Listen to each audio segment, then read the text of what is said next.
Hi, welcome to part 5 of the harvest stitch along. I think it's 5.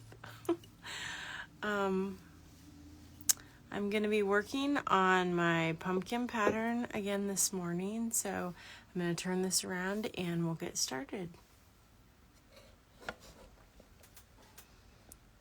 It's a lovely sunny morning here. I'm just getting my supplies set up, so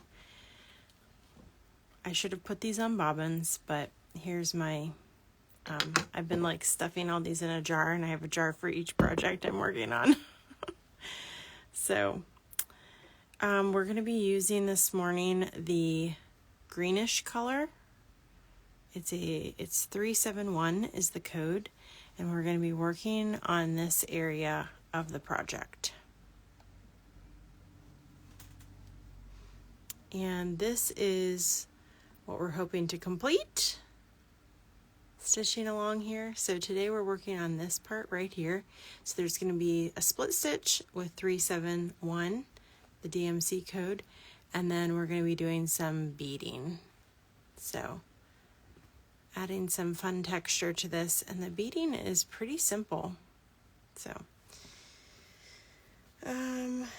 okay, let me just double check here.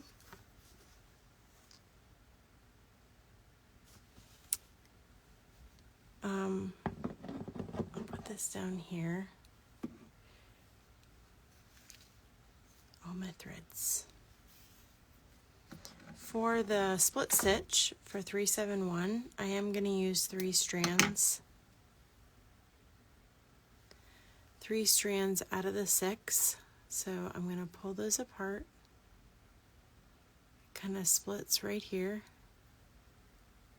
So I'll pull that apart.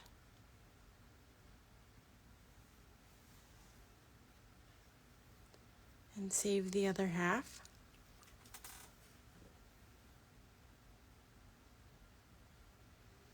And then for the first part, I'm going to be using one of my chenille needles.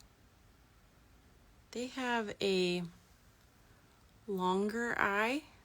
See how long it is compared to the embroidery needles.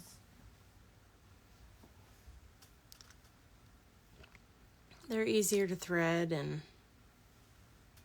so we're going to go with the chenille needle first, and then we're going to switch needles in this project. So if you're working on this for the beading part, we're going to need a needle that has a really small eye. Like this one. See how tiny the eye is? We need something that is going to go through. It needs to be able to go through the beads. So these are the beads I'm using. And I got these at Joann.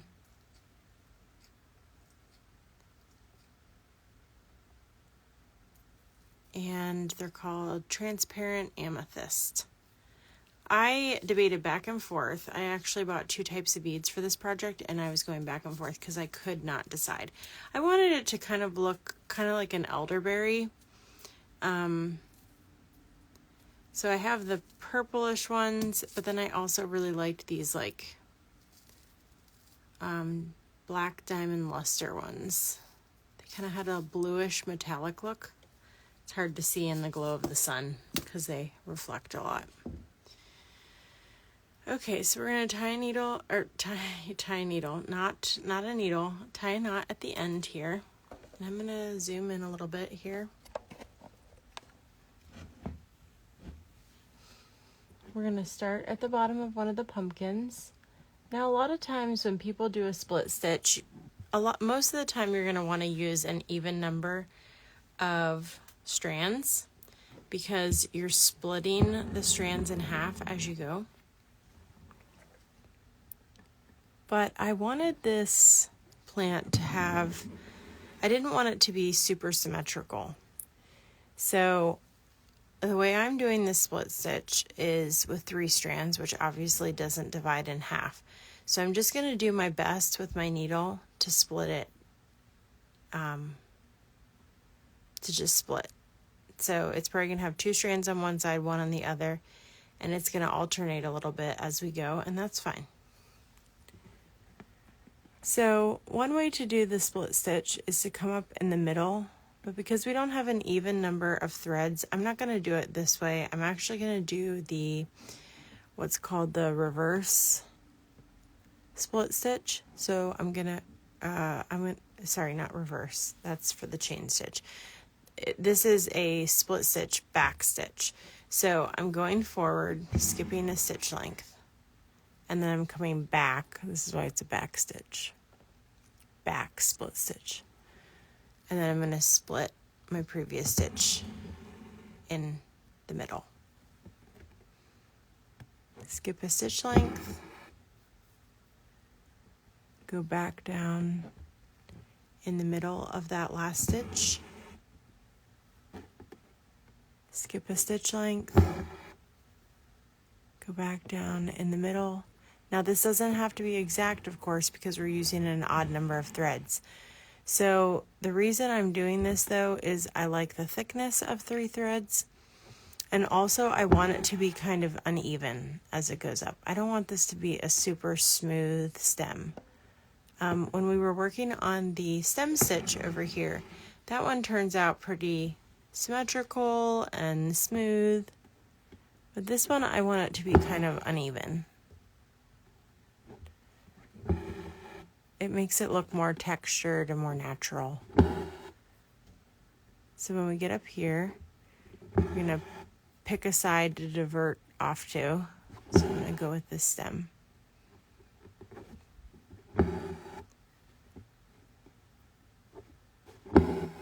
And that's the last stitch for up here. Since we're right here, we'll go ahead and do this part. So skip a stitch length and go back into the stem somewhere. Just poke it in.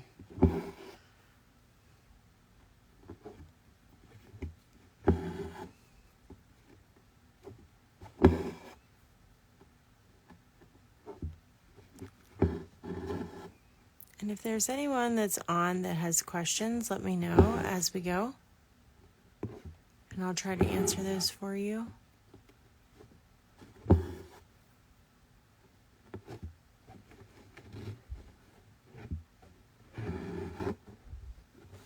Now, I did something in the back, I can feel it. I accidentally snagged my fabric. So if this happens to you, this is a good example for you. Just trim off this corner. It's not a big deal. You can trim that up to your string if you want. Just don't cut your string. We can trim that more later.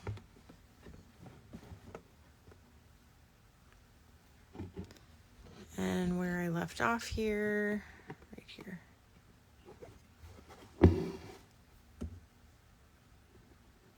Sometimes it's nice to have those little mistakes in the live, because then you get a chance to see how I fix it. This was a larger piece of fabric that I was working with, so it kind of flops over a little bit more.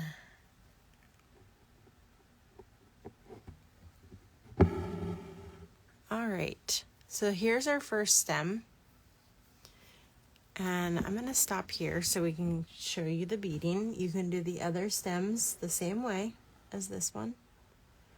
I'm going to tie it off back here. Go under your stitches, make a loop, go through that 2 times, pull it tight, snip it off. Okay, so you can just continue on to the next, but I'll show you how to do the beading. All right, so we need a thin needle, and you want to gather your beads. I'm going to spill out a couple onto my table here.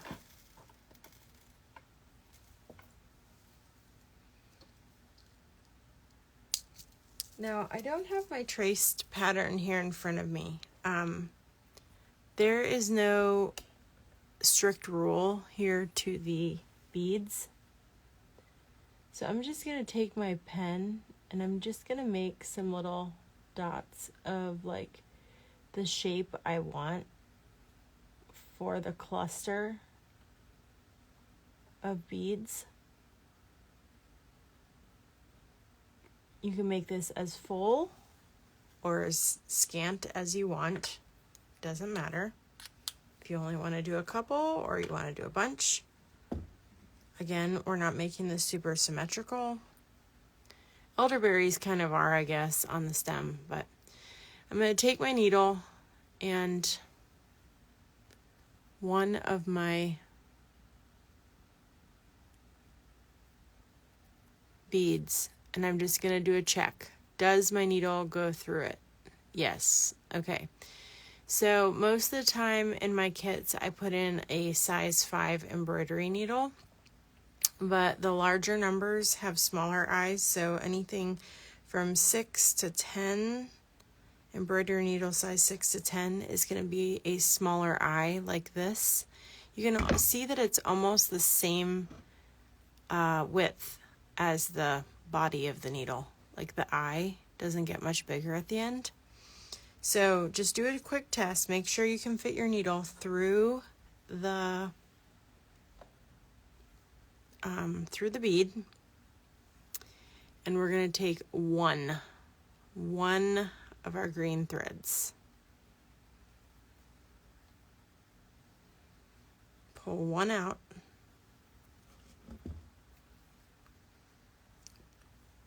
Thread your needle. These little tiny needles are harder to thread. That's why I usually don't put them in my beginner kit. But if you got a kit for this pumpkin pattern, I did include a smaller needle for those. They are trickier to thread, but the nice thing is you're only trying to put one through, so it works out. And go ahead and tie a knot in the end of your thread. Now, when I do my knot, I usually go around my hand or around my finger, and then I twist. For this one, I wanted a little bit bigger knot, so I went around 2 times and then roll that up, pinch it and pull, and you'll get a larger knot at the bottom.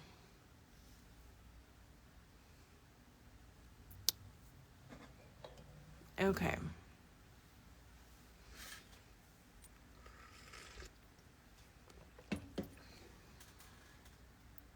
All right, so we're going to work with this first little dot that we made here. Now, I use a heat erasing pen. You could use a pencil if you don't have that, because a pencil doesn't leave a big mark. But we're going to come up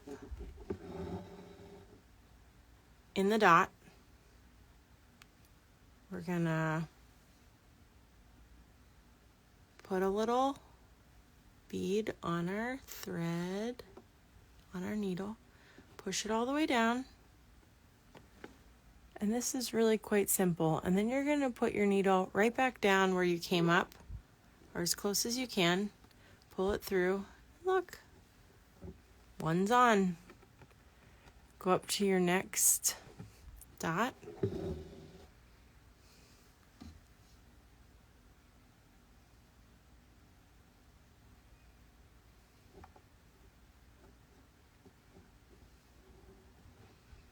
That on, and then you can come down anywhere. It doesn't matter which side of the bead you're going down, just as long as it's on the thread, and then pull it tight.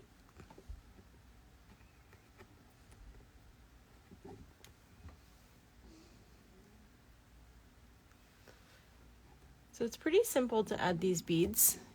The main thing is you just need a very tiny needle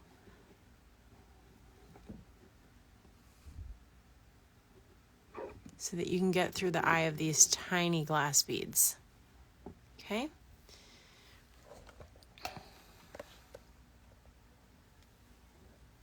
Look at that.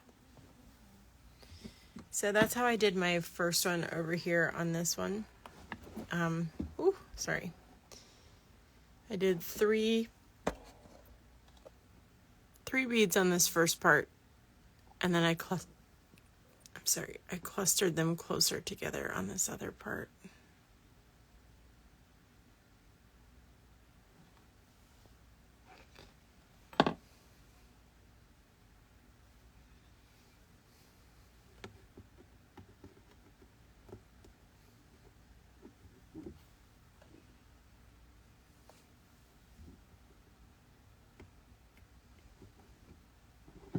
I really like adding the beads. I love the texture, and once you've got them on here, they stay nice and tight.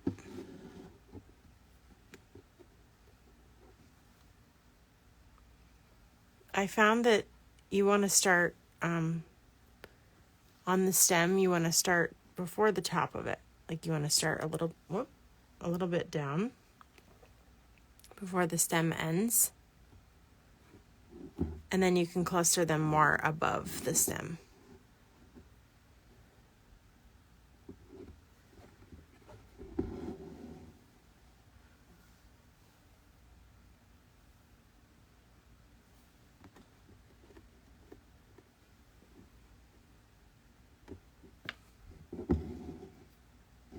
I've done some types of knots and beads where I thought I needed to do like an even number on this side and an even number on that side, but then it ends up looking a little bit more like corn. It's too symmetrical, if that makes sense. So you want to switch it up. And sometimes even if you come up through the stem and do one on top of the stem, that can be a good idea too. Kind of hide the stem a little bit. Make it look more realistic.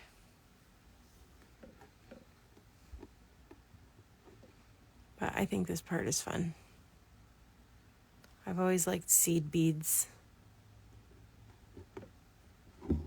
Inevitably, they're going to bounce around. You're going to have them on the floor and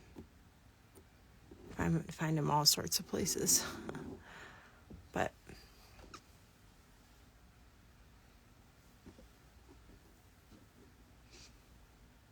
now they make beading needles that are longer, but that's more for like if you're doing something where you want to put on a whole row of beads at once.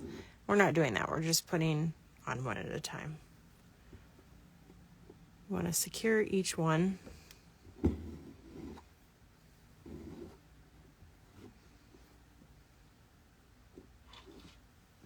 Let me know if you have any questions, and I'll try to answer them.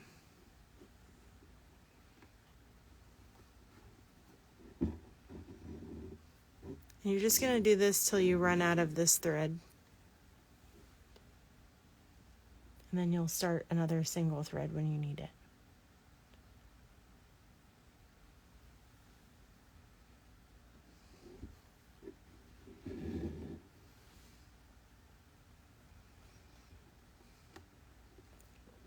Now, I will say for this one, if you don't have the beads, you can't find them,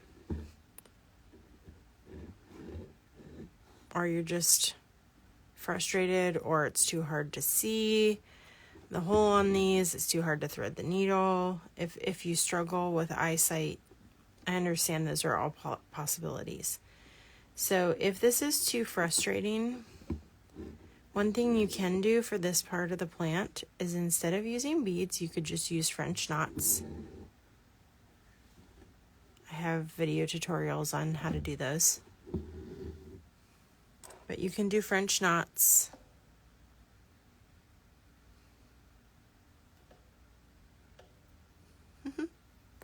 Thanks, Noah. Sorry, my comments weren't scrolling up. I had to scroll up there a minute.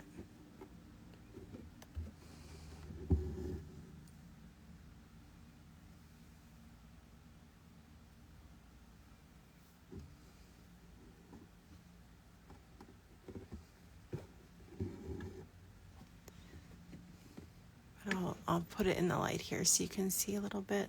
They catch the light nicely, which is nice if you're hanging this in your house. It'll catch the light, give you that little shimmer.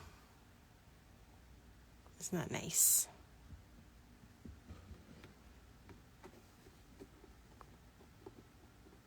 I'll add one more over here.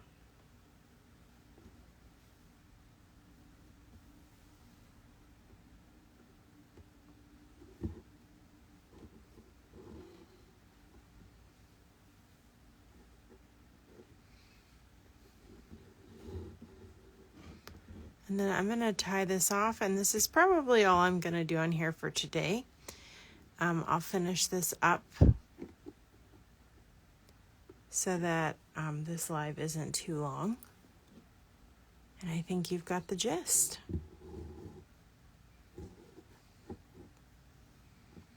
If you decide that you want to do French knots and you need a recommendation on a thread color, I can look up something for you. But here we go. Here's our first of our strand, and then you can do the other ones. Obviously, I have to finish this. Every time I sit down to do it, I don't have the right thread on me. But all right. Thanks for joining me, and I hope everybody has a great day.